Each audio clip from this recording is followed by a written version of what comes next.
Hello everyone, Bachcha Party. My name is Kartikeya Pandey and I have done my BTech from IIT BHU.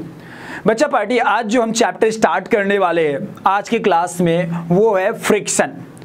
Friction से related हम ढेर सारी बातें करेंगे, लेकिन उसके पहले अपन को ये समझना है कि हम फ्रिक्शन पढ़ क्यों रहे हैं। ओके, मैं डायरेक्ट पॉइंट पे आऊँगा। मैं लेक्चर के शुरुआत में ही आपको बता देता हूँ कि ये प्रॉपर ऑफलाइन क्लास जैसा है, लेकिन ऑफलाइन क्लास से थोड़ा लिटिल बिट बेटर है, क्योंकि ऑफलाइन क्लास में मानो या ना मानो बच्चों के किसी बच्चे ने मान लो डिस्टर्बेंस क्रिएट कर दिया तो क्लास टाइम किल होता है, या फिर टीचर अपनी मतलब बायोग्राफी सुना रहा है, या फिर मान लो कि अपनी लव लाइफ के बारे में सुना रहा है, तो उसमें भी टाइम आपका जाता है। लेकिन यहाँ पे ऐसा नहीं होने वाला। ऑनलाइन क्लास में अपन इस बात को पूरा ध्यान रखेंगे कि कम से कम रखे, मतलब ऑलमोस्ट जीरो रखे, जिससे कि ऐसा आपका टाइम कोई किल ना हो। मतलब हम 45 मिनट्स में भी इतना पढ़ लें कि एक तरह से देखा जाए तो जो जनरली बच्चे पढ़ते हैं 2 घंटे क्लास में, उतना हम 45 मिनट क्लास में कवर करें। ओके, हम इस बात का ध्यान रखेंगे।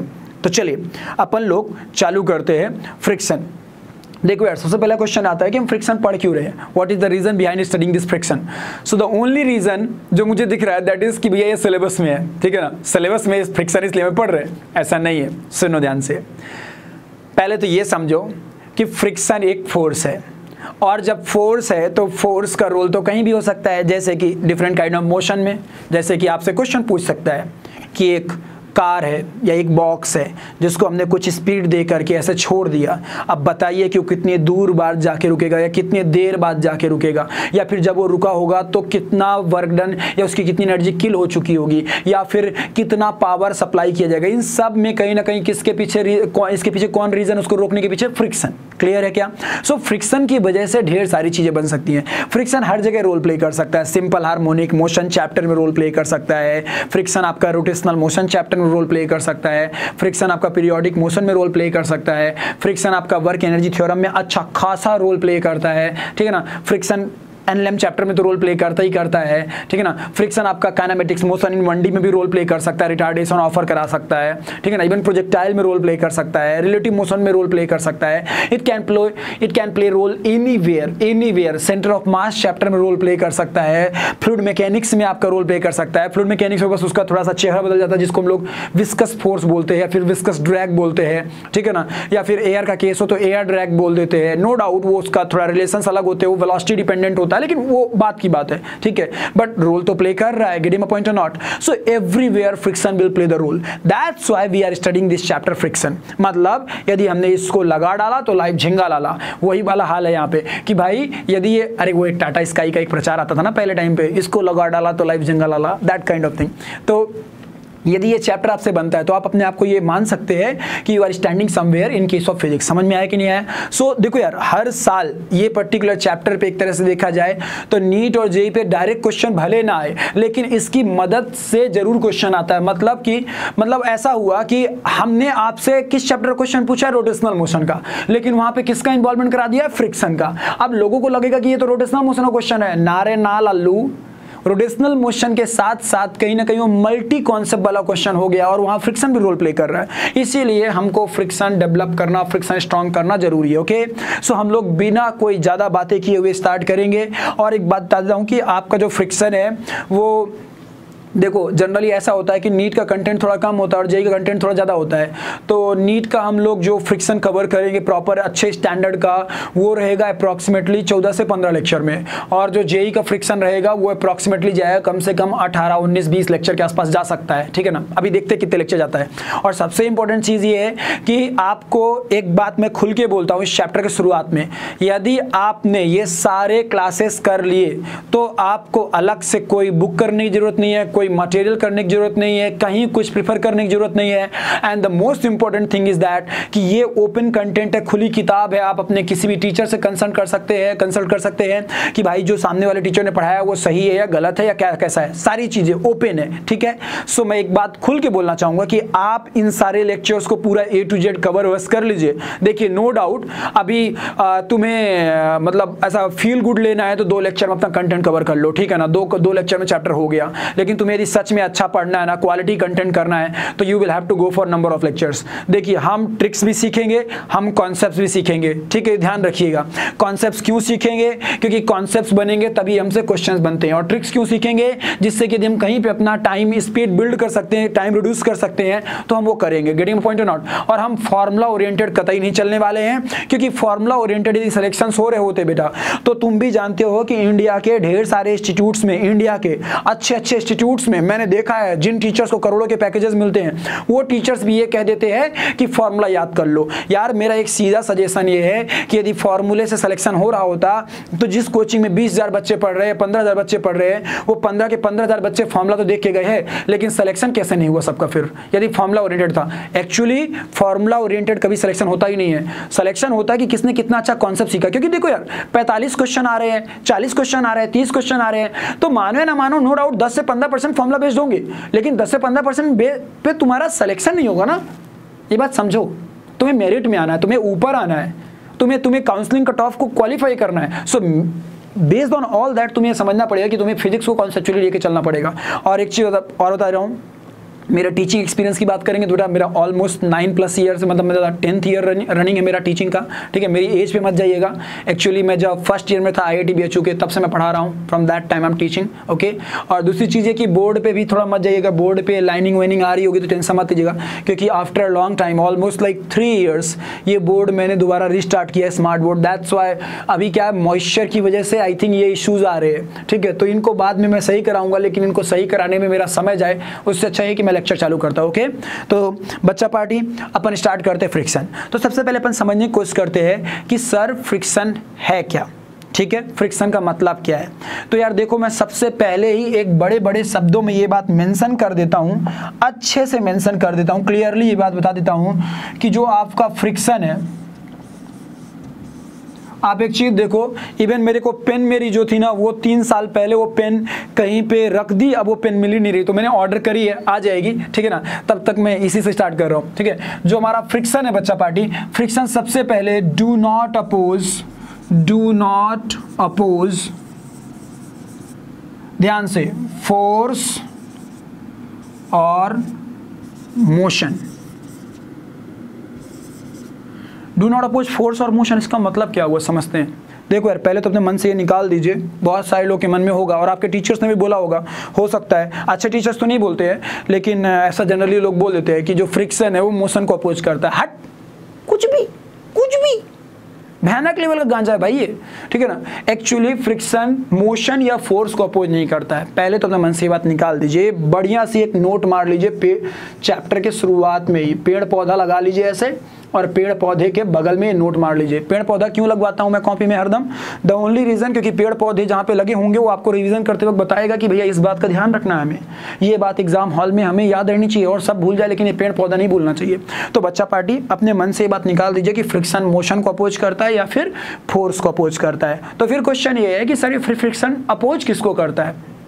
तो याद रखिएगा, फ्रिक्शन का मोशन या फोर्स से कोई लेना देना ही नहीं है। जैसे मैंने देखा है कई बार लोग कहते हैं कि एक बॉडी है जिस पे फोर्स इधर की ओर लग रहा है, मान लो फॉर एग्जांपल, तो फ्रिक्शन इधर की ओर होगा, ठीक है ना। मतलब वो ऐसा सीधा बोल देते कि यदि इफ इन केस मान लीजिए ऐसा है कि फोर्स इधर लगाए हो तो फ्रिक्शन इधर की ओर लगेगा, ऐसा लोग बोल देते हैं। लेकिन मेरा ये मानना है कि ऐसा कतई भी नहीं है। ये बात ध्यान रखिएगा, आगे चल के मैं बताऊंगा कि फोर्स इधर की ओर लग रहा है और फ्रिक्शन भी इधर की ओर लग रहा है, ठीक है ना। वो बाद में देखेंगे, पर लोगों को चिंता का विषय नहीं है। तो मुद्दा ये आता है कि सर फिर फ्रिक्शन अपोज किसको करता है? तो याद रखिएगा, फ्रिक्शन का लेना देना जो आपका है वो किससे है? रिलेटिव मोशन से। किससे है? रिलेटिव मोशन से, ठीक है ना, रिलेटिव मोशन से, ठीक है, ध्यान रखिएगा।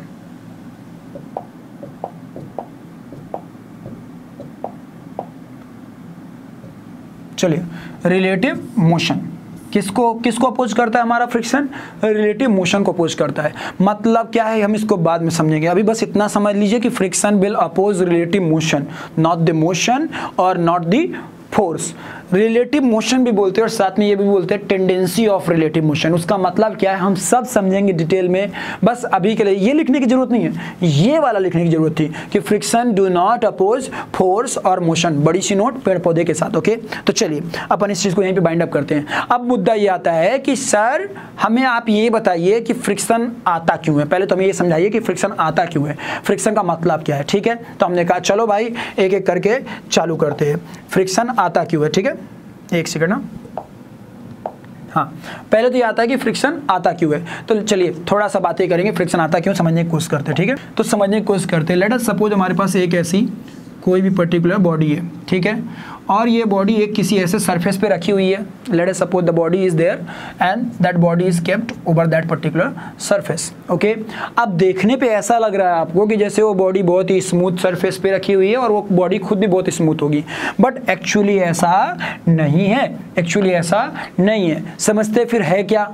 तो यदि मैं इसको जूम करके देखूं, ठीक है, यदि मैं इसको जूम करूं और जूम करके देखूं तो जूम करके देखने पे मुझे क्या दिखाई देगा? एक्चुअली ऐसा कुछ दिखाई देगा कि जो बॉटम सरफेस है वो भी थोड़ी बहुत रफ है और जो अपर सरफेस है वो भी थोड़ी बहुत रफ है। मतलब जरूरी नहीं है कि जो आपको दिखता है वो वैसा ही होता है। कहने का मतलब ये कि जैसा यदि आपको ये स्मूथ सरफेस दिख रही है, एक्चुअली ये स्मूथ सरफेस है ऐसा नहीं है। हो सकता है कि ये सरफेस रफ हो और होता ही होता है, आइडियली स्मूथ सरफेस हो पाना पॉसिबल नहीं होता, नो डाउट। हम फिजिक्स में केसेस लेंगे आगे चल के जहां बोल देंगे कि स्मूथ सरफेस इज देयर, तो वहां फ्रिक्शन नहीं होगा, लेकिन एक्चुअल में आइडियल स्मूथ सरफेस पॉसिबल नहीं होती है। ठीक है ना कुछ तो रफनेस होती ही है, वो माइक्रोस्कोपिक लेवल पे जाके देखने पे मिलती है, समझ में आता है कि there is some roughness, ideally smooth हो पाना पॉसिबल नहीं होता। तो मुद्दा ये आता है कि सर ये वाली सरफेस और ये वाली सरफेस को देखने पे तो लग रहा है दोनों स्मूथ हैं, लेकिन अब देखो ध्यान से तो ऐसा लग रहा है कि जैसे दोनों रफ है। दोनों सरफेसेस कैसी हैं? रफ हैं। अब सोच के देखो तुम, जैसे एक एग्जांपल देखो, मान लो मैं एक सरफेस ऐसी है और एक सरफेस ऐसी है। अब मैंने इस सरफेस को यहाँ पे ऐसे फंसा रखा लाइक दिस, ठीक है, सी वॉच दिस साइड, ऐसे फंसा रखा है। अब मान लो मैं इस सरफेस को मूव कराता हूं, ठीक है, तो यदि मैं मूव करा रहा हूं तो ध्यान से देखो ये ऊपर वाली सरफेस पे फंसी हुई है कि नहीं फंसी हुई है? तो कहीं ना कहीं ऊपर वाली सरफेस इस सरफेस को मूव करने से रोक रहा है, या फिर ये बोलो कि ऐसा लग रहा है, इसको ऐसा लग रहा होगा जैसे मुझे कोई पीछे की ओर खींच रहा है, मुझे आगे नहीं जाने देना चाहता। या फिर यदि ऊपर वाली सरफेस मूव करने की कोशिश करती, ऊपर वाली सरफेस मूव करने की कोशिश करती, तो ऐसा लगता है जैसे उसे नीचे वाली सरफेस पीछे की ओर रोक रही है, चाहती है कि तुम आगे ना जाओ, मतलब इन दोनों के बीच में क्या हो चुकी है? एक इंटरलॉकिंग हो चुकी है। क्या हो चुकी है? इंटरलॉकिंग। गेटिंग माय पॉइंट और नॉट? लाइक दिस, ठीक है। सो इस इंटरलॉकिंग की वजह से जब ये एक दूसरे के रिस्पेक्ट में आगे या पीछे जाना चाहते हैं तो अपने आप में उन्हें एक अपोजिंग फोर्स महसूस होता है, एक अपोजिशन महसूस होता है उनकी मोशन को, या फिर एक समझ लो कि एक तरह से उनको ऐसा लगता है जैसे कोई उन्हें अपोज कर रहा है। तो जो अपोज कर रहा है उनकी मोशन को, माय डियर, रिलेटिव मोशन को, उसी अपोजिशन को या उसी अपोजिंग फोर्स को या उसी पर्टिकुलर ड्रैगिंग फोर्स को या फिर उसी पर्टिकुलर रेजिस्टेंस को हम लोग नाम देते हैं फ्रिक्शन। क्या नाम देते हैं? फ्रिक्शन। अब मुद्दा ये आता है कि फ्रिक्शन में मैंने एक शब्द यूज किया था कुछ देर पहले, मोशन और रिलेटिव मोशन, तो हम उसको समझने की कोशिश करते हैं। उसका मतलब क्या था? थोड़ा ध्यान से देखना। यदि ये दोनों इंटरलॉकिंग है, ये रुका हुआ है लेकिन ऊपर वाला मूव करने की कोशिश कर रहा है, ऊपर वाला, तो नो डाउट इसे अपोजिंग फोर्स महसूस हो रहा है। नीचे वाला पीछे जाने की कोशिश करेगा तो इसको अपोजिंग फोर्स आगे की ओर महसूस होगा। मतलब यदि तुम मेरे रिस्पेक्ट में, इसके रिस्पेक्ट में ये ऊपर जाना चाहेगा तो फोर्स महसूस होगा, या फिर नीचे जाना चाहेगा तो फोर्स महसूस होगा। लेकिन सोच के देखो, यदि दोनों साथ में चलें, हम बने तुम बने एक दूजे के लिए, अरे कहने का मतलब ये कि दोनों यदि एक साथ चल रहे हैं तो it's a very quite logical thing कि यदि दोनों एक साथ चलेंगे तब तो कोई किसी को अपोज नहीं कर रहा है। मतलब ध्यान से देखो तो ये दोनों यदि साथ चल रहे हैं तो कोई फ्रिक्शन नाम की नामो निशानी नहीं है। अरे बाबा ये गड़बड़ है। अभी हमको समझ में आया कि फ्रिक्शन तब रोल प्ले करता है या फ्रिक्शन तब अपोज करता है जब तुम मेरे रिस्पेक्ट में आगे या पीछे जाना चाहते हो, तब मैं तुमको अपोज करूंगा। यदि तुम मेरे साथ चलोगे, तुम मेरे साथ कांड करोगे तो मुझे कोई इशू नहीं है। कहने का मतलब ये कि यदि हम दोनों साथ हैं तो कोई इशू नहीं है। तुम मेरे रिस्पेक्ट में आगे बढ़ोगे तो भी मैं तुम्हें अपोज करूंगा, मेरे रिस्पेक्ट में पीछे बढ़ोगे तो भी मैं तुम्हें अपोज करूंगा। मतलब मोशन को अपोज नहीं कर रहा, मोशन कहाँ अपोज कर रहा है, दोनों मूव कर रहे हैं। फ्रिक्शन आया क्या? नहीं आया ना। मोशन को यदि अपोज कर रहा था तो फिर तो फ्रिक्शन आना चाहिए। सो एक्चुअली फ्रिक्शन मोशन को नहीं अपोज कर रहा, वो अपोज कर रहा है रिलेटिव मोशन को। मेरे रिलेटिव, मेरे रिस्पेक्ट में यदि आगे जाओगे या आगे जाने की कोशिश भी करोगे, टेंडेंसी भी होगी तुम्हारे अंदर यदि चाहत भी होगी, यदि तुम चाहोगे भी मेरे रिस्पेक्ट में आगे जाने की, मैं तुम्हें रोक दूंगा, मैं तुम्हें अपोज करूंगा, मैं तुम्हें रोकूंगा। और वो कैसे रोकूंगा? फ्रिक्शनल फोर्स की मदद से रोकूंगा। गेटिंग माय पॉइंट और नॉट? तो फ्रिक्शनल फोर्स आता कब है? जब इन दोनों के बीच में इंटरलॉकिंग्स के तोड़ने की कोशिश होती है। क्या होती है? तोड़ने। जो ये इंटरलॉकिंग हो गई है ना, जो एक दूसरे से फंस चुके हैं, यदि इनको तोड़ने की कोशिश करोगे तब फोर्स महसूस होगा। यदि दोनों एक साथ चल दें, नॉट पॉसिबल। कोई देखो ना, एक ब्लॉक है, ये दूसरा रखा हुआ है, ध्यान से देखो, दोनों एक दूसरे के साथ चल रहे। देखो चल रहे। कुछ भी हाथ गर्म महसूस हुआ क्या? नहीं ना। लेकिन आप ध्यान से देखो, अब ऐसे चलाओ, एक को रोको और दूसरे को ऊपर से चलाओ। अब देखो, अब गर्म हो गया हाथ। क्यों गर्म हुआ? क्योंकि अब फ्रिक्शन आया और उस फ्रिक्शन ने वर्क किया, जो कि हीट के फॉर्म में कन्वर्ट हुआ, जिस वजह से तुम्हारा हाथ गर्म हुआ। लेकिन जब दोनों एक साथ चल रहे थे, सी, कुछ गर्म नहीं हुआ। क्यों गर्म नहीं हुआ? क्योंकि फ्रिक्शन का मोशन से कोई लेना देना नहीं है, रिलेटिव मोशन या उसकी टेंडेंसी से लेना देना है। तो पहले तो अपने मन में ऐसे बना लो, ऐसे कहीं पर छाती में लिखवा लो कि भाई फ्रिक्शन जो है मोशन को अपोज नहीं करेगा, फोर्स को अपोज नहीं करेगा। अपोज करेगा भी तो वो किसको अपोज करेगा माय डियर? वो आपका अपोज करेगा रिलेटिव मोशन या उसकी टेंडेंसी को। टेंडेंसी मतलब रिलेटिव मोशन की चाहत को। गेट माय पॉइंट और नॉट? तो पहला रीजन जो हमने समझा वो physical reason, that was due to interlocking. कि मतलब एक्चुअल में देखा जाए तो हमें देखने में तो ऐसा लगता है कि सरफेसेस स्मूथ है, बट एक्चुअल में वो स्मूथ नहीं होती है। तो हमारी पहली जो स्लाइड होगी या जो भी आप पहला जो लिखने वाले हैं वो ऐसा लिख लीजिए, reason behind friction. Reason behind friction. तो सबसे पहला क्या लिखेंगे interlockings between the surfaces. Interlocking between the surfaces मतलब ऐसे लिख लेंगे कि actually ideally there is no surface which is ideally smooth, है ना। There are some roughness between the surfaces, that's why उनके बीच में इंटरलॉकिंग होती है और उस इंटरलॉकिंग की वजह से फ्रिक्शन आता है। So this is the first reason जो हम लोग पढ़े, ठीक है ना। सो यदि हम ये बात समझे कि यहाँ लुब्रिकेंट डाल दें तो लुब्रिकेंट डालने पे क्या होगा? लुब्रिकेंट डालने पे यदि यहाँ लुब्रिकेंट फिल हो जाएगा तो ये इंटरलॉकिंग्स थोड़ी खत्म हो जाएंगी, रिड्यूस हो जाएंगी। आइडियली तो जीरो नहीं हो सकती, बट रिड्यूस हो जाएंगी।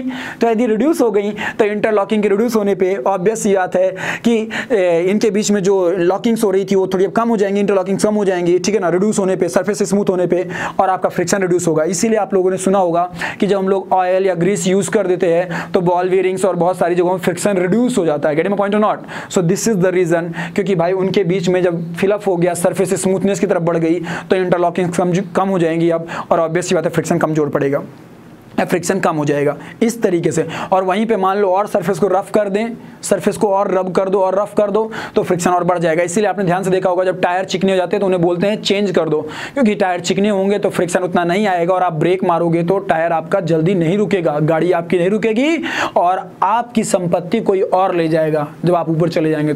तो सीधा सा लॉजिक है यहाँ पे कि भाई फ्रिक्शन को बढ़ाना घटाना है तो इंटरलॉकिंग्स जो है वो स्ट्रांग होनी चाहिए, वीक होनी चाहिए, ऐसा कंडीशन होता है। मतलब सीधा बोलो तो रफनेस बढ़ने पे फ्रिक्शन बढ़ रहा है, स्मूथनेस बढ़ने पे थोड़ा सा फ्रिक्शन घट रहा है, दैट्स इट। आइडियली स्मूथ हो पाना पॉसिबल नहीं है, लेकिन फ्रिक्शन में, सॉरी फिजिक्स में सब पॉसिबल होता है। समझ में आया कि नहीं आया? नाउ चलिए आगे बढ़ते हैं। तो this was the first reason behind like going friction. Now अपन बात करते हैं सेकंड रीजन की कि फ्रिक्शन हमारा लगता क्यों है, ठीक है ना। तो सेकंड रीजन जो है ये हमारे लिए थोड़ा इंपॉर्टेंट है, ठीक है, क्योंकि इसके एग्जाम पे डायरेक्टली क्वेश्चन आते हैं इस पे। एक्चुअली होता क्या बेटा, जब कोई भी आपका एक ऐसा बॉक्स मान लीजिए एक ग्राउंड सरफेस पे ऐसे रखा हुआ है, ठीक है, आप ध्यान से देखिए तो एक बॉक्स है जो कि ऐसे ग्राउंड पे रखा हुआ है फॉर एग्जांपल, ठीक है। तो देखने पे ऐसा लग रहा है, ध्यान से देखो, तो इसको यदि मैं जूम करूं, if I will zoom out, ठीक है ना, जूम करने पे मुझे ऐसा दिखेगा कि जैसे ऊपर के जो सरफेस है उसके ऐसे पार्टिकल्स हैं और नीचे के भी पार्टिकल्स ऐसे हैं। ये बहुत सारे पार्टिकल, मतलब जूम कर दिया तो ऊपर वाले जो सरफेस बॉटम सरफेस के पार्टिकल्स है वो ऐसे हो गए और नीचे वाली सरफेस के पार्टिकल्स ऐसे हो गए, ठीक है। ये सारे पार्टिकल्स एक दूसरे के कांटेक्ट में, ध्यान से देखो, तो जब पार्टिकल्स एक दूसरे के कांटेक्ट में आते हैं तो उनके बीच में एक इंटरमॉलिक्यूलर, क्या बोला मैंने, इंटरमॉलिक्यूलर इलेक्ट्रोमैग्नेटिक फोर्स लगता है। क्या लगता है? इंटरमॉलिक्यूलर इलेक्ट्रोमैग्नेटिक फोर्स, क्लियर है, जिसको हम लोग इंटरमॉलिक्यूलर क्यों बोल रहे हैं, क्योंकि मॉलिक्यूल्स के बीच में है, और इलेक्ट्रोमैग्नेटिक क्यों बोल रहे हैं, क्योंकि वो चार्जेस और मतलब एक तरह से मैग्नेटिक प्रॉपर्टीज इलेक्ट्रिक प्रॉपर्टीज उसके पीछे रिस्पॉन्सिबल होती हैं, ठीक है। तो ब्रो थोड़ा ध्यान से देखना, थोड़ा ध्यान से देखना, अच्छे से देखना। तो जब ये जो चार्ज जो पार्टिकल्स है एक दूसरे के कांटेक्ट में आ रहे हैं, तो कहीं ना कहीं होता क्या है कि यदि ये वाले पार्टिकल ने इस पर्टिकुलर पार्टिकल पे मान लो इधर की ओर फोर्स लगाया, लेट अस सपोज, ठीक है, तो सेम टाइम पे न्यूटन चाचा के तीसरे नियम के अकॉर्डिंग जितनी चप्पल तुमने हमें मारी उतनी चप्पल हम तुम्हें मारेंगे। कहने का मतलब है कि भाई जितना तुमने हमारे ऊपर फोर्स लगाया उतना ये फोर्स हम तुम्हारे ऊपर लगाएंगे। सो बच्चा पार्टी ध्यान से देखो, तो इस पर्टिकुलर पार्टिकल के द्वारा इसके ऊपर भी उतना ही फोर्स लगाया जाएगा, लेट अस सपोज F, ठीक है। सो नो डाउट इन दोनों के बीच में कांटेक्ट था, इस वजह से वो फोर्स आया, तो मैंने इसे एक नया नाम दे दिया कांटेक्ट फोर्स। क्या नाम दे दिया? Contact force. क्या नाम दे दिया बच्चे? कांटेक्ट फोर्स, ठीक है, बहुत अच्छे, कांटेक्ट फोर्स नाम दे दिया। अब इस कांटेक्ट फोर्स को ध्यान से देखा जाए तो इस कांटेक्ट फोर्स के दो कंपोनेंट हम ब्रेक कर सकते हैं। दो कंपोनेंट कौन कौन से ब्रेक कर सकते हैं? एक तो इस कांटेक्ट फोर्स का कंपोनेंट इधर हो सकता है सरफेस के अलोंग, और सेम टाइम पे एक उस कंपोनेंट फोर्स का जो कंपोनेंट हो सकता है वो सरफेस के परपेंडिकुलर ऐसे हो सकता है, लाइक दिस। सो ध्यान से देखो बच्चा पार्टी, ध्यान से देखना, जो कंपोनेंट सरफेस के अलोंग है माय डियर उसी को हम लोग बोलते हैं फ्रिक्शन, और जो कंपोनेंट सरफेस के परपेंडिकुलर है या बोलो तो नॉर्मल है, हम लोग उसे नाम देते हैं नॉर्मल फोर्स। क्या नाम देते हैं? नॉर्मल फोर्स, जिसके बारे में आप ऑलरेडी एनएलएम चैप्टर में डिस्कस कर चुके हैं, एनएलएम चैप्टर में आप ऑलरेडी पढ़ चुके हैं नॉर्मल के बारे में। गेटिंग माय पॉइंट और नॉट?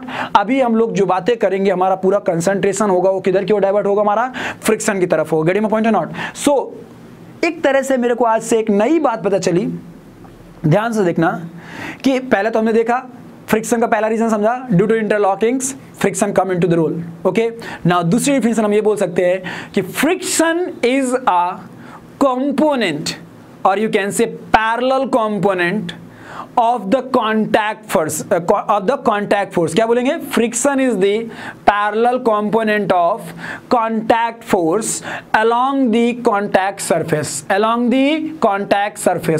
which oppose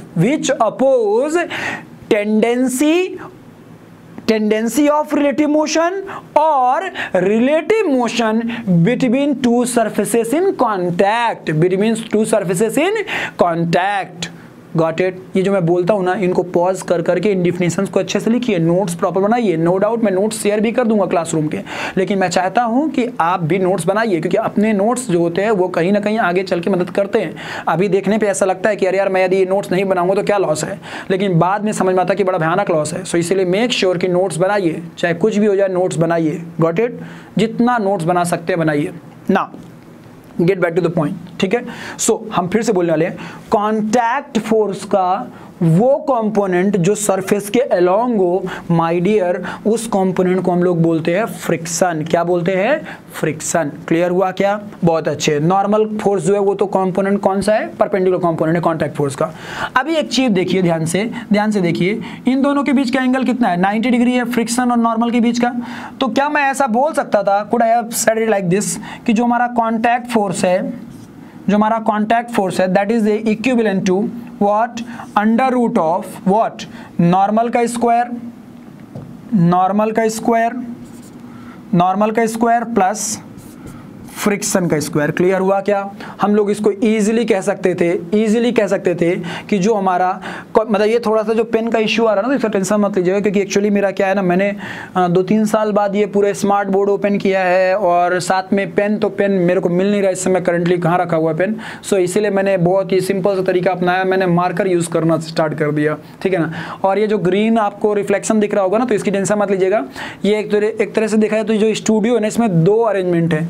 एक तो live class from the board लेने का अरेंजमेंट है, और एक अरेंजमेंट आपका है जब आप इससे ले सकते हैं, मतलब बैठ करके क्लास लेने के लिए, तो ग्रीन स्क्रीन की मदद से। तो इसलिए ग्रीन स्क्रीन का थोड़ा रिफ्लेक्शन आ रहा, तो टेंशन ज़्यादा नहीं लेना है। और दूसरी चीज़, इस बोर्ड के बारे में तो एकदम ध्यान मत दीजिएगा, बिकॉज अभी क्या है कि बोर्ड के अंदर आई थिंक कि मॉइस्चर का इशू है, दैट्स वाई वो पूरा ऐसा बन जा रहा है। वो धीरे धीरे करके मॉइस्चर जाएगा, विद द टाइम जाएगा वो, क्योंकि ये बहुत सालों से, मतलब ये समझ लो 3 साल हो गए, ऑलमोस्ट 3 साल से पैक्ड रखा हुआ था। 3 साल, हाँ 2 साल से तो ऊपर हो ही गया कम से कम।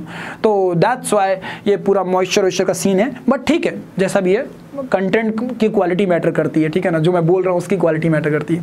तो चलिए get back to the point. ध्यान से।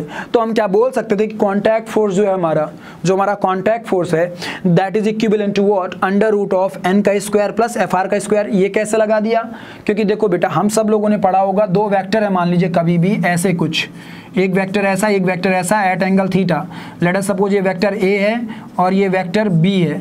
तो उस कंडीशन में इन दोनों के बीच का जो रिजल्टेंट आता है, जो इनका रिजल्टेंट होता है वो क्या होता है, under root of A square plus B square plus 2ab cos theta. Clear है, आप लोगों ने वेक्टर एडिशन चैप्टर पढ़ा होगा। तो यहाँ पे ध्यान से देखो, तो इस फोर्स और इस फोर्स के बीच का एंगल कितना है, 90 डिग्री। तो ये 2ab cos 90 क्या हो गया, 0 हो जाएगा, मात्र क्या बचेगा, a square plus B square. तो a की वैल्यू कितनी है n और b की वैल्यू कितनी है एफ आर, इसीलिए हमारा रिजल्टेंट क्या आया, under root of n square plus F R square. मैं चाहता हूँ कि आप सब लोग ये बात अपने माइंड में रखें, क्योंकि ये कहीं ना कहीं एक तरह से देखा जाए तो क्वेश्चन है, कई साल आ चुका है, कई साल इस तरह के क्वेश्चन एग्जाम हॉल में आ चुके हैं। सो मेक श्योर कि आपके माइंड में ये बात होनी चाहिए कि जो आपका contact force between the two surfaces होता है वो एक तरह से देखा जाए तो क्या होता है, under root of N square plus F R square. तो हम लोगों ने फ्रिक्शन के बारे में दो चीजें समझी। पहला मतलब तीन चीज समझी कि फ्रिक्शन हमारा एक तरह से देखा जाए तो मोशन को अपोज नहीं करता है, फोर्स को अपोज नहीं करता है, बल्कि रिलेटिव मोशन है उसकी टेंडेंसी को अपोज करता है। जब एक दूसरे के रिस्पेक्ट में आगे पीछे जाना चाहोगे तब वो अपोज करेगा। दोनों लोग साथ में जाओगे या दोनों लोग साथ में खड़े रहोगे तो कोई अपोज फ्रिक्शन जैसा कोई रोल ही आएगा ही नहीं, आएगा, ठीक है ना, आएगा ही नहीं।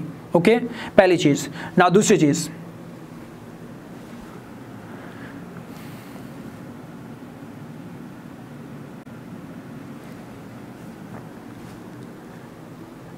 चीज, दूसरी चीज़ ये कि भाई फ्रिक्शन जो होता है वो किस वजह से आता है, ड्यू टू इंटरलॉकिंग। भले सरफेस आप कितनी भी स्मूथ बना लीजिए बट कुछ ना कुछ तो उनके बीच में इंटरलॉकिंग बच जाती है जिसकी वजह से फ्रिक्शन देखने को मिलता है। और दूसरा कि भैया फ्रिक्शन जो होता है वो एक तरह से ये बोल सकते हैं कि जो दो सर्फेसेस के बीच में जब भी यार पार्टिकल्स एक दूसरे के इंट्रैक्शन में आएंगे ना तो वो एक दूसरे के ऊपर इलेक्ट्रोमैग्नेटिक इंट्रैक्शनल फोर्स लगता है जिसको हम लोग बोलते हैं कॉन्टैक्ट फोर्स। क्यों नाम दिया कॉन्टैक्ट फोर्स, बिकॉज कॉन्टैक्ट में आने के बाद वो रोल प्ले कर रहे हैं इसलिए।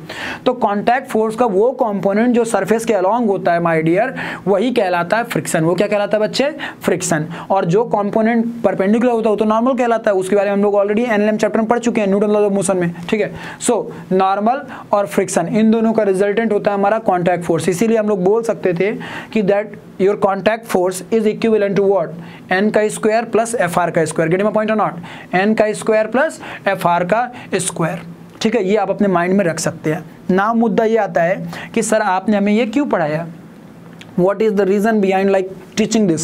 ये दूसरा वाला भी अच्छे से कॉपी में लिख लीजिएगा, ठीक है ना। ना चलिए अब मैंने ये क्यों पढ़ाया इसको समझने की कोशिश करते हैं। Why we are studying this, थोड़ा ध्यान से। एक्चुअली एक क्वेश्चन आता है जनरली, एक सिंपल सा क्वेश्चन आता है, बहुत सिंपल सा क्वेश्चन आता है, ठीक है ना, जो कि आगे चल के आपको पूछा जाएगा कि जो आपका कॉन्टैक्ट फोर्स है, कॉन्टैक्ट फोर्स के बारे में वो रेंज मांग लेता है। क्या मांग लेता है, कॉन्टैक्ट फोर्स की रेंज, कि कॉन्टैक्ट फोर्स कहाँ से कहाँ वेरी कर रहा हो किसी बॉडी पे। तो जैसे देखो ध्यान से, मान लो कोई एक ऐसी बॉडी रखी हुई है बेटा, लेट अस सपोज m मास की बॉडी है फॉर एग्जांपल, ठीक है, और m मास की बॉडी है और मान लो ये सरफेस स्मूथ है। कैसी है, स्मूथ है, मतलब सरफेस रफ है ही नहीं। तो यदि सरफेस रफ नहीं है मतलब आइडियली स्मूथ है, अभी मैंने बोला था कुछ देर पहले कि आइडियली स्मूथ पॉसिबल नहीं है लेकिन फिजिक्स में पॉसिबल होता है, कहने के लिए तो कह सकते हैं चलो। तो यदि आइडियली स्मूथ है तो उस कंडीशन में फ्रिक्शन कितना हो जाएगा, फ्रिक्शन 0 हो जाएगा, इतना तो हम कन्फर्म है। अरे भाई जब कोई इंटरलॉकिंग ही नहीं है तो ऑब्वियस सी बात है कोई अपोजिशन कैसे आ सकता है, ठीक है ना, बहुत अच्छे। फ्रिक्शन की वैल्यू 0 हो गई। अब सोच के देखो, यदि इस बॉडी का मास m है तो यदि मैं इसका FBD बनाने जाऊँ तो क्या दिखाई देगा, mg ऐसे लग रहा होगा टुवर्ड द सेंटर ऑफ अर्थ, ठीक है। ये नीचे की ओर नहीं बोलते हैं, पॉइंट नॉट, मतलब फिजिक्स के टीचर्स और बहुत सारे लोग बोलते हैं नीचे की ओर। अबे नीचे क्या होता है यार, मतलब उसको बोलो ना टुवर्ड्स द सेंटर ऑफ अर्थ। और कुछ लोग इसको बोल देते हैं कि बॉडी का वेट लग रहा होगा। अबे बॉडी का वेट ये नहीं होता है, कौन बताए रे लल्लू, बॉडी का वेट ये नहीं होता, ध्यान रखिएगा। बॉडी का वेट मतलब mg नहीं होता, ये मन से निकाल दीजिए, समझ में आया कि नहीं आया। वेइंग मशीन कभी भी mg काउंट नहीं करती है, वो रिएक्शन काउंट करती है, ठीक है ना। उसी तरह जो स्प्रिंग बैलेंस होता है वो mg काउंट नहीं करता है, वो टेंशन काउंट करता है। गेटिंग पॉइंट और नॉट, तो ये मन से निकाल दो कि भैया वेट मतलब mg होता है ना, कुछ भी अलग लेवल का गंजा है ये, तो ध्यान रखिएगा। सो mg is acting toward the centre of earth due to the earth. अब ऑब्वियस सी बात है कि ये बॉडी सरफेस को पुश कर रही होगी तो in response normal reaction n आ रहा होगा लाइक दिस। देखने पे पता चल रहा है कि ये बॉडी ना ऊपर उछल रही है ना नीचे जा रही है, मतलब एक्सेलरेटेड है नहीं, तो समेशन ऑफ ऑल फोर्स 0 है। इन वर्टिकल डायरेक्शन, इसका मतलब क्या हुआ, जितना अपवर्ड फोर्स लग रहा है उतना ही downward toward the centre of earth क्या लग रहा है, mg लग रहा है, गेटिंग माय पॉइंट और नॉट। तो n is equal to mg आ गया। अब ध्यान से देखो, यदि मैं कॉन्टैक्ट फोर्स की बात करूँ तो कॉन्टैक्ट फोर्स की वैल्यू क्या थी, कुछ देर पहले ही पढ़ा था हम लोगों ने, Fr का स्क्वायर प्लस नॉर्मल का स्क्वायर, याद आया क्या, फ्रिक्शन का स्क्वायर प्लस नॉर्मल का स्क्वायर का whole under root. Okay, so now let's put it back, दोबारा पुट करते हैं, ध्यान से पुट करते तो देखते क्या आता है। तो जैसे मैं उसे दोबारा पुट करूंगा तो फ्रिक्शन की वैल्यू कितनी आ जाएगी, फ्रिक्शन की वैल्यू 0 हो गई, तो 0 का स्क्वायर प्लस n का स्क्वायर, अंडर रूट कट गया, रूट और स्क्वायर कट गया, तो यहाँ से क्या बचा, n आ गया हमारा। सो इस केस का जो आपका कॉन्टैक्ट फोर्स है वो कितना है, कॉन्टैक्ट फोर्स इस केस का जो है आपका वो एक तरह से देखा जाए तो n के बराबर ही है, जिसकी जो कॉन्टैक्ट फोर्स है उसकी वैल्यू कितनी है, n के बराबर है। नो डाउट यहाँ पे n की वैल्यू कितनी आई है, mg के बराबर आई है। सो हमारा इस केस का जो कॉन्टैक्ट फोर्स है वो n के बराबर है।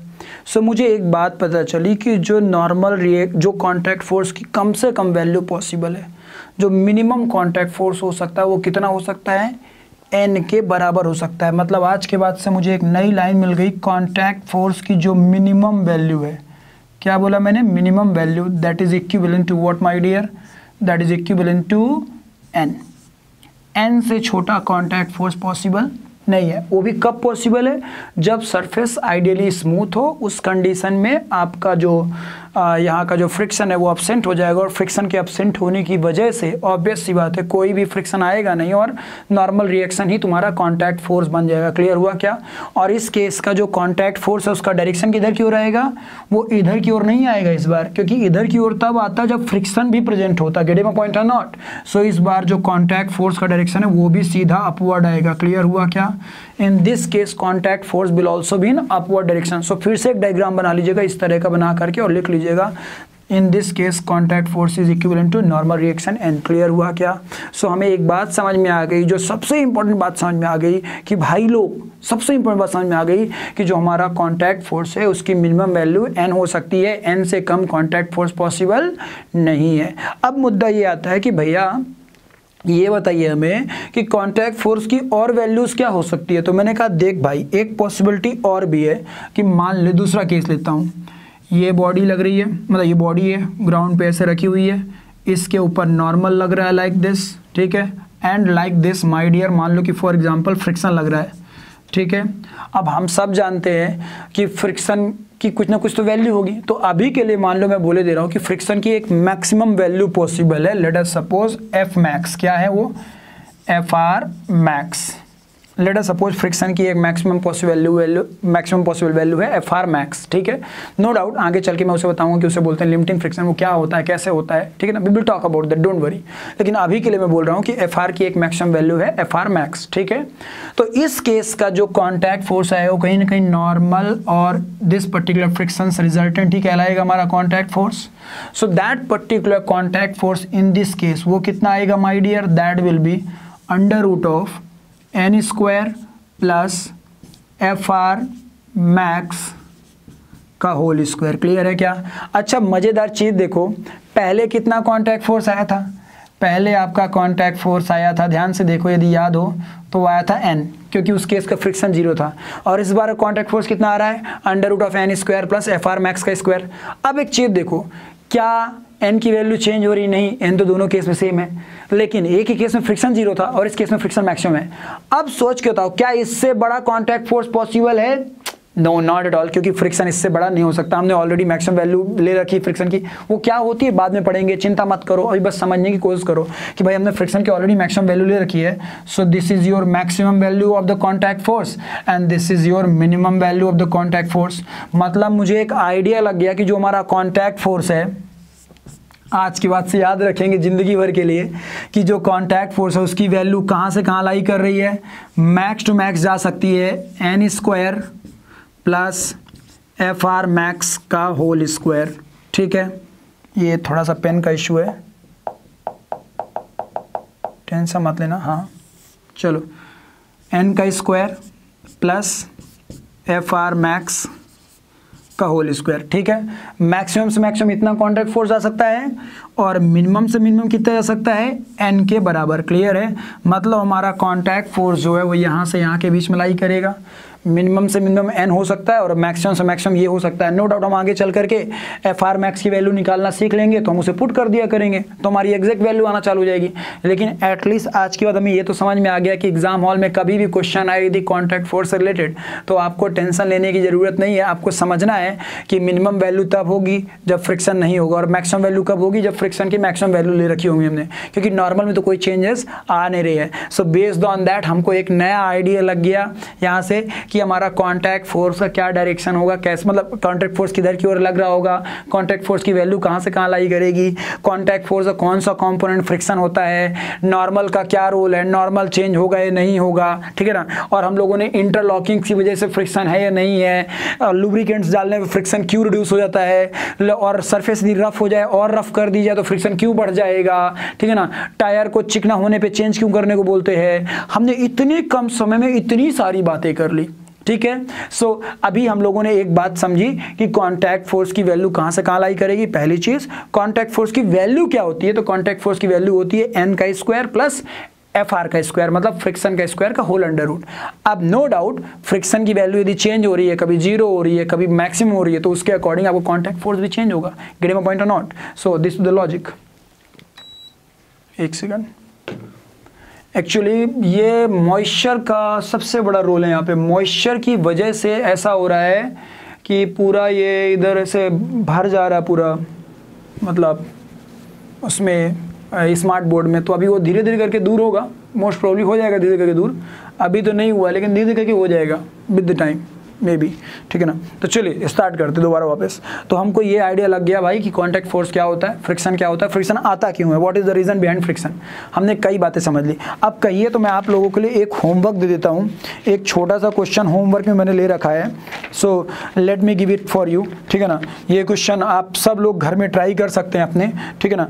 एक बॉक्स है जिसको हॉरिजॉन्टली मूव करा रहा है, ठीक है। तो पूछ रहा है कि आपको बताना है कि reaction offered by the floor क्या होगा, ठीक है। एक बॉक्स है जो कि इधर की ओर जा रहा है, लेट अस सपोज, ठीक है। m मास का बॉक्स है और जा इधर की ओर रहा है, लेकिन उसकी वेलोसिटी घट रही है। उसकी वेलोसिटी क्या हो रही है, घट रही है। क्वेश्चन में बात बता रखा है कि वेलोसिटी इज डिक्रीजिंग। तो आपसे पूछा है कि जो रिएक्शन ऑफर कर रहा होगा, ग्राउंड जो रिएक्शन ऑफर कर रहा होगा, ठीक है ना। मतलब रिएक्शन मतलब कॉन्टैक्ट फोर्स से बातें हो रही है। किससे बात हो रही है, कॉन्टैक्ट फोर्स से। दैट कॉन्टैक्ट फोर्स का कौन सा डायरेक्शन होगा, मतलब 4 ऑप्शन में से आपको चूज करना है, ठीक है। कौन सा सही है, एक ये हो गया कॉन्टैक्ट फोर्स डायरेक्शन, एक ये हो गया कॉन्टैक्ट फोर्स डायरेक्शन, एक आपका ये हो गया कॉन्टैक्ट फोर्स डायरेक्शन, और एक आपका फोर्थ ऑप्शन ये हो गया कॉन्टैक्ट फोर्स डायरेक्शन, ठीक है। तो चारों में से कौन सा ऑप्शन सही है आप मुझे कमेंट करके बताएंगे। ओके बच्चा पार्टी। सो ये आप लोगों के लिए एक तरह से क्या है, होमवर्क है, ठीक है। हिंट दिए दे रहा हूं मैं। हिंट ये है कि जब वेलोसिटी डिक्रीज हो रही है, वेलोसिटी घट रही है, इसका मतलब ऑब्वियस सी बात है कि फ्रिक्शन ऐसे पीछे की ओर लग रहा होगा इसमें। यदि फ्रिक्शन ना होता तो बॉडी की वेलोसिटी क्यों चेंज होती है, क्योंकि वो फ्रिक्शन ही तो जो अपोज कर रहा होगा।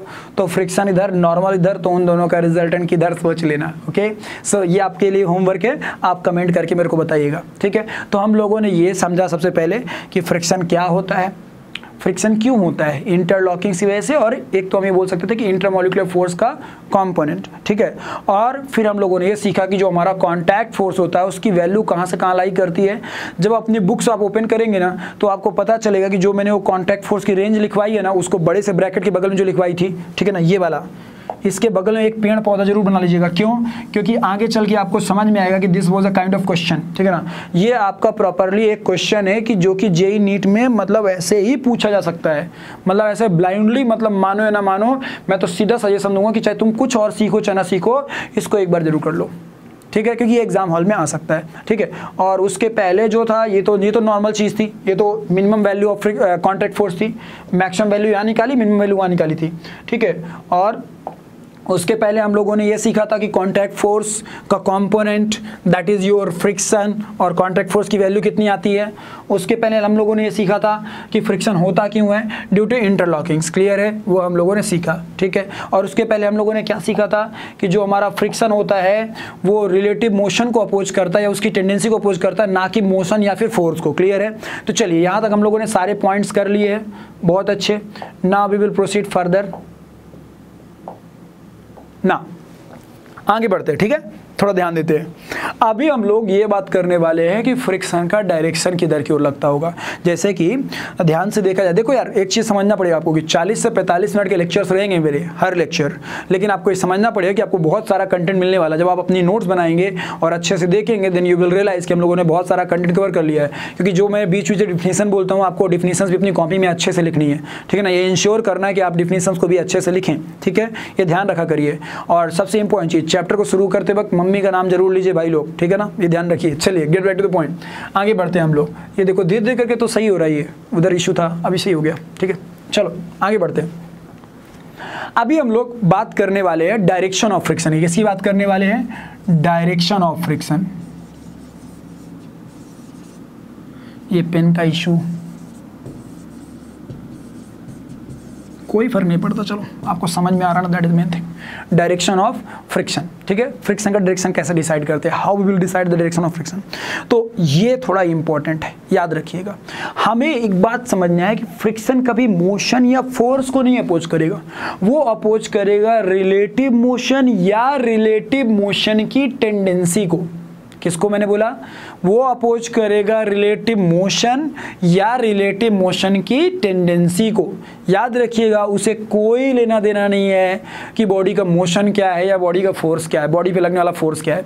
बस वो ये देखेगा कि मेरे यदि ग्राउंड सरफेस के रिस्पेक्ट में बॉडी आगे निकलने की कोशिश कर रही है, निकल रही है, तो ग्राउंड उसको पीछे की ओर अपोज करेगा, मतलब उसके मोशन को अपोज करेगा पीछे की ओर फोर्स लगा के।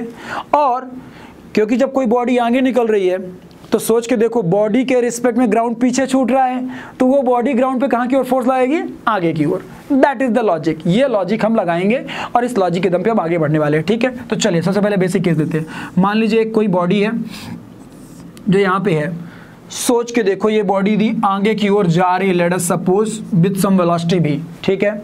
बस सोचो और बताओ कि ग्राउंड के रिस्पेक्ट में, ग्राउंड के रिस्पेक्ट में ये बॉडी कहाँ जा रही है? आगे की ओर। तो ग्राउंड इसको कहाँ की ओर अपोज करेगा? पीछे की ओर। क्लियर है क्या?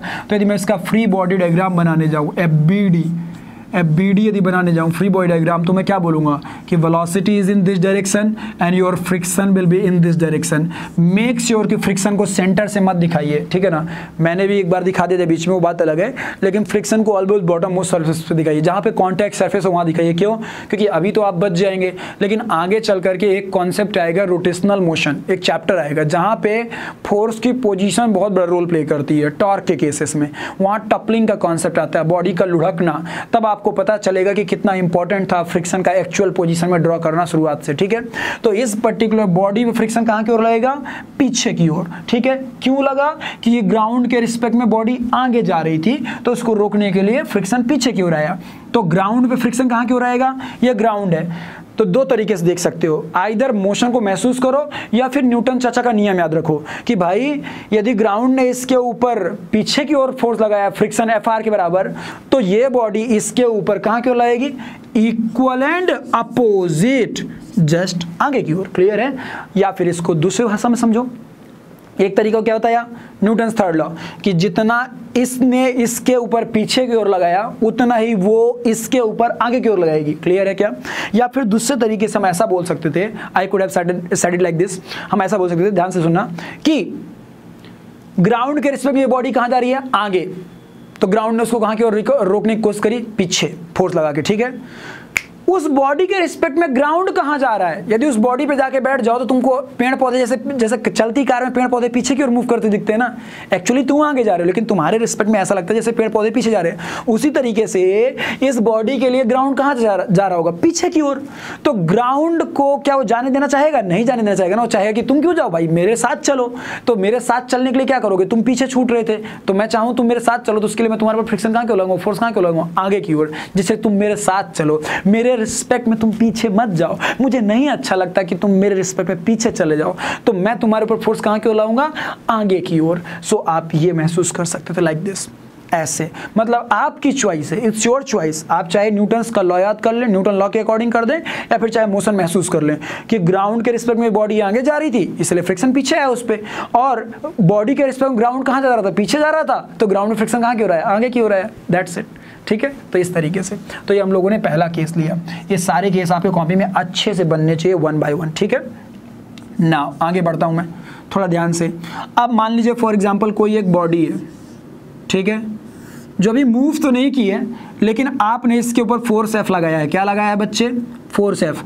बॉडी मूव नहीं की है, लेकिन फिर भी आपने फोर्स एफ लगाया। No doubt body is at rest but you are applying force F. एक मोमेंट के लिए सोचो कि यदि ग्राउंड स्मूथ ना होता, मतलब यदि ग्राउंड स्मूथ होता तो क्या ये बॉडी रुकती? ऑब्वियस सी बात है, इस फोर्स एफ लगाने की वजह से ये बॉडी मूव कर जाती, बट ये बॉडी मूव नहीं कर रही। इसका मतलब कन्फर्म है कि इस पर्टिकुलर फोर्स एफ को कोई ना कोई तो है जो अपोज कर रहा है, जिससे कि इस बॉडी पे नेट फोर्स 0 हो जा रहा है और वो बॉडी मूव नहीं कर रही, तभी तो बॉडी रेस्ट में है। ठीक है, तो वो कौन सा फोर्स है? वो फ्रिक्शन है जो यहाँ पे रोल प्ले कर रहा है। सो हुआ क्या, इस फोर्स एफ के लगाने की वजह से, जो आपने फोर्स एफ लगाया बच्चा पार्टी, उस फोर्स एफ के लगाने की वजह से इस बॉडी पे ग्राउंड के रिस्पेक्ट में टेंडेंसी कहाँ की ओर आई? आगे की ओर जाने की टेंडेंसी आ रही। टेंडेंसी इस बार एक्चुअल में रिलेटिव मोशन नहीं है, चाहत है, जाने की चाहत है, ट्राई कर रहा है वो आगे जाने का। यदि ग्राउंड उसको अलाउ कर देगा तो पट्ट से मूव कर जाएगा।